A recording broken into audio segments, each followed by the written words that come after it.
अंबरनाथ नगरपालिकेमध्ये गेली 25 वर्ष शिवसेनेची सत्ता आहे। माननीय एकनाथ शिंदे साहेब, माननीय खासदार साहेब यांच्या मार्गदर्शनाखाली आम्ही सगळेजण काम करतोय।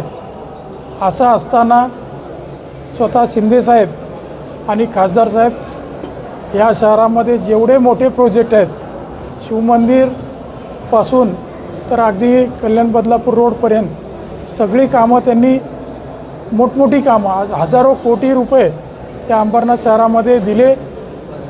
त्या पद्धतीने अंबरनाथ शहराचा कायापालट झाला।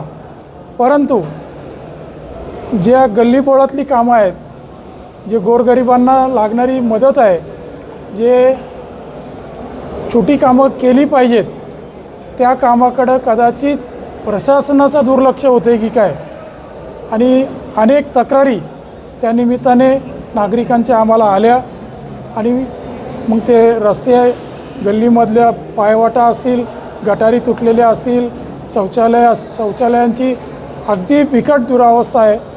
आणि त्याचबरोबर ड्रेनेज लाईन असेल, अंबरनाथ शहरातल्या लाईट जवळजवळ 70-80% रोड लाईट अंबरनाथ शहरातल्या बंद आहेत। या अनेक गोष्टी नगरपालिकेकडनं, या प्रशासनाकडनं होत नसल्यामुळं त्यांना जाब विचारण्याकरता आणि त्यांना त्यांच्या सर्व अधिकारी त्यांच्या टीमबरोबर चर्चा करून आमच्या शिवसेना शहर शाखेतले जे पदाधिकारी आहेत, काही नगरसेवक आहेत, काही पदाधिकारी आहेत, या सगळ्यांच्या सोबत मुख्याधिकाऱ्यांची भेट घेतली आणि त्यांना साधारण 15 दिवसाची वेळ दिली की अंबरनाथ शहरामधले रस्ते खोदले गेलेले आहेत ते ताबडतोब गणपतीच्या आधी बनवावेत।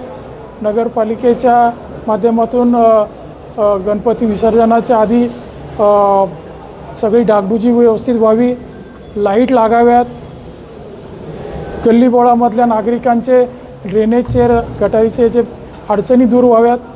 आणि ते जर झालं नाही तर 15 दिवसानंतर नगरपालिकेला त्यांचे जे अधिकारी आता नवीन आलेले आहेत, काही केडरमध्ये आलेले आहेत, त्यांनी शहरसुद्धा पाहिलेलं नाही, त्यांना सगळ्यांना एक सांगितलेलं आहे आमच्या भाषेमध्ये, शिवसैनिकांच्या भाषेत, की तुम्ही लवकरात लवकर या सगळ्या कामाकडं लक्ष द्या, अन्यथा नगरपालिकेवर सुद्धा मोर्चा आणायला आम्ही कमी करणार नाही।